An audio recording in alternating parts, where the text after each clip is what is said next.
তার দিকে নজর দিবেন না, তাই কিসের অহংকার, কিসের দাম্ভিকতা করে চলাফেরা করে?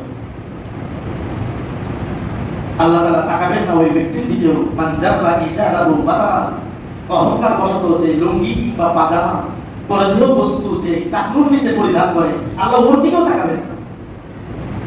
অহংকার হয়ে মানুষের ক্ষতি করা তো দূর কি বাদ,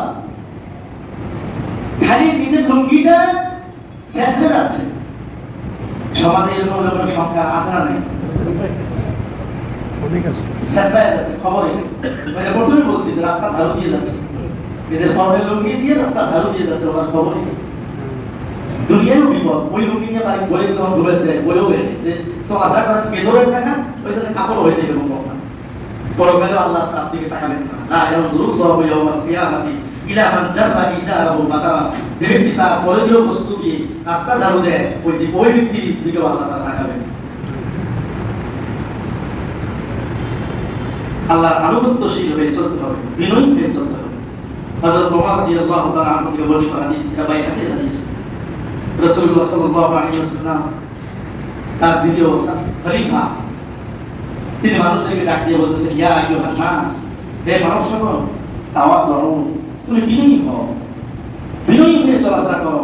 ফাইন্নী সামি'তু রাসূলুল্লাহ সাল্লাল্লাহু আলাইহি ওয়াসাল্লাম ইয়াকুল, আমি নবীজিকে বলতে শুনেছি, মান তাওয়াদা লিল্লাহ রাফা'াহুল্লাহ, যে ব্যক্তি দুনিয়ায় বিনয়ী হয়ে চলাফেরা করে, আল্লাহ তার উচ্চ মর্যাদা দান করে। বাংলায় কবিতা আছে, আপনারে বড় বলে বড় সেই নয়, লোকে যারে বড় বলে বড় সেই নয়, বড় হওয়া সংসারেতে কঠিন ব্যাপার, সংসারে সে বড় হয় বড় গুণ চায়, গণিতে হইলে বড়, বড় বলে সবে, বড় যদি হতে চাও ছোট হও, আগে ছোট হতে হবে, আল্লাহ বড় বানায়। নিজে বড় ভাব দিলে আল্লাহ ছোট বানায়, আর যদি নিজেকে নিজে ছোট মনে করি, বড় বানায় দিবেন কে? আল্লাহ। হাদিসেও একই কথা, যে অফি আউয়াফি নাফসিহি সাবিল, সে নিজেকে ছোট মনে করেছে, আল্লাহ কি করে দিয়েছেন? অফি আইনুল নাস আযীম, আল্লাহ মানুষের কাছে তাকে বড় বানায় দিয়েছে। আর যে অহংকার করে, ওয়াদাআহুল্লাহ মান তাকাব্বারা ওয়াদাআহুল্লাহ, যে অহংকার আর গাম্ভীর মানে ভাব নিয়ে চলাফেরা করে, তাকে আল্লাহ তাআলা দাবায় দেন। ফাহুয়া ফি আইনুল নাস সাবিল, সে নিজের কাছে বড়, অফি নাফসিহি কাবীর, নিজের কাছে অনেক বড় মনে করে, আমি তো হামকি তো না, অনেক বড়, কিন্তু অফি আইনুল নাস সাবিল, সে মানুষের দৃষ্টিতে খুবই ছোট। খালি এত ছোট এই নয়, নবীজি বলেছেন, হাত্তা লাহুয়া আহওয়ানু আলাইহিম মিন কাম আও খিনজির, দুনিয়ার দুইটা প্রাণী আছে, যে দুইটা প্রাণীকে মানুষ নিকৃষ্ট বলে, একটা কুকুর আর একটা শূকর।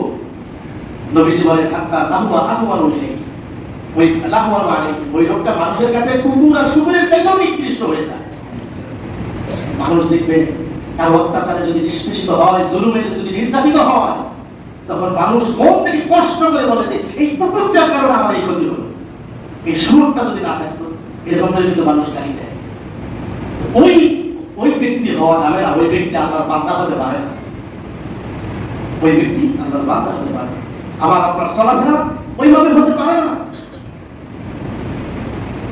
রাসূলুল্লাহ সাল্লাল্লাহু আলাইহি ওয়াসাল্লাম হাদিস কাটে, তিরমিজির হাদিস, হযরত আলী রাদিয়াল্লাহু তাআলা হাদিস বর্ণনা করেছেন, কানা সাইয়্যিদু ওয়ালাদি আদম সাল্লাল্লাহু আলাইহি ওয়াসাল্লাম ইজা মাশা, যিনি আদম সন্তানদের ভিতরে সাইয়্যিদ নেতা, আমাদের যিনি লিডার, তিনি হাঁটতেন কেমনে? কান্নামা ইয়ানহাত্তু মিন সাবাবি, মনে হয় যেন পাহাড়ের উঁচু ঢাল থেকে পানি যেরকম নিচের দিকে ঢলে পড়ে, নবীজি সামনের দিকে এরকম ঝুঁকে হাঁটতেন।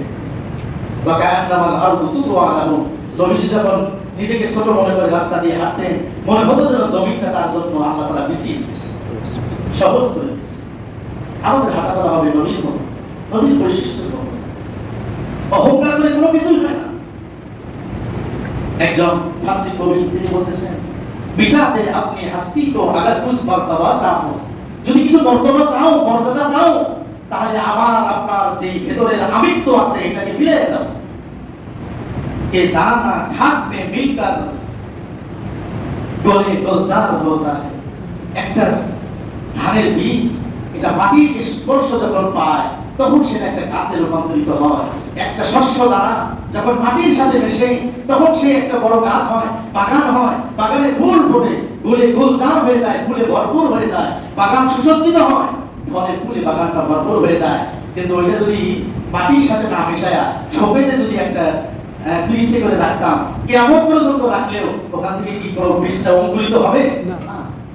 বেটা দে আপনি হাসতি কো আগার কুছ মত বাঁচা, একটা শস্য দ্বারা যেরকম মাটির সাথে মিশে বড় হয়ে যায়, ঠিক তোমার নিজের আমিত্ব, তোমার নিজের ভাব গাম্ভীর্য, তোমার নিজের দাম্ভিকতা, অহংকারকে মাটির সাথে মিশিয়ে দাও, তাহলে মর্তবা পাবে। তাফসীর কুরতুবীতে আরেকটি কথা এসেছে, ইমাম কুরতুবী রাহমাতুল্লাহ আলাইহি বলেন, আউয়ালুকা নুতফাতুন মাযাবা, মানে তোমার শুরু তো হলো এক ফোঁটা নাবাক পানি, সেই নাবাক পানি আমার দুর্গন্ধ পচা, আমাদের সূচনা।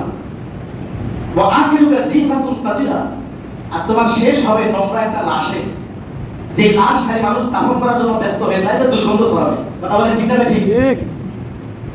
দুর্গন্ধ ছড়ানোর একটা লাশ। আমার শুরু হলো দুর্গন্ধযুক্ত এক ফোঁটা পানি, আর শেষ হলো এক ফোঁটা পানিও তো লাগে না,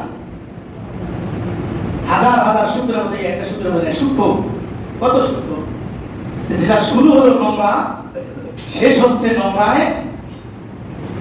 ওয়া আনতা ফীমা বাইনা যালিকা তাহমিলুল আজিরা, ভাই মাঝখানে চলা যাবে তাও কি ভালো?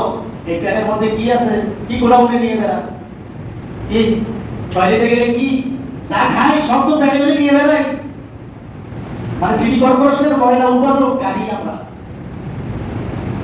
সিটি কর্পোরেশনের আমরা পৌরসভা যাবতীয় ময়লা দেখবেন একটা গাড়িতে ঢালে, ওইটা নিয়ে যা বেড়াই দিয়ে আসে, ওই গাড়ি আমরা যা খাচ্ছি সব ময়লা প্যানের মধ্যে করে নিয়ে বেড়াচ্ছি। শুরু ময়লা নোংরা, শেষও নোংরা, মাঝখানেও নোংরা জিনিস বহন করে বেড়াইতেছি। কিসের এত অহংকার, কিসের এত দাম্ভিকতা, কিসের এত উদ্ধত আচরণ? সুতরাং আল্লাহ রাব্বুল আলামিনের বান্দা হতে আল্লাহ বলতেছেন, ওয়া ইবাদুর রহমান আল্লাযীনা ইয়ামশুনা আলাল আরদি হাওনা, আল্লাহর রহমানের বান্দা হবে ওই ব্যক্তিরা যারা দুনিয়ায় বিনয়ী হয়ে, ছোট হয়ে, গাম্ভীর্যতার সহিত, বিচক্ষণতার সহিত আল্লাহর আনুগত্যশীল বান্দা হয়ে চলাফেরা করবে, সেই রহমানের বান্দা হবে। ওই রহমানের বান্দাই পরকালে আল্লাহর আব্দিয়াতের মর্যাদা পাবে, আল্লাহর জান্নাতের মর্যাদা পাবে। আল্লাহ রাব্বুল আলামিন আমাদেরকে সেই আল্লাহর পরিপূর্ণ বান্দা হওয়ার তৌফিক দান করুন, আমিন। ওয়া আখিরু দাওয়ানা আলহামদুলিল্লাহি রাব্বিল আলামিন। যারা সুন্নাত পড়েন বলা যাবে।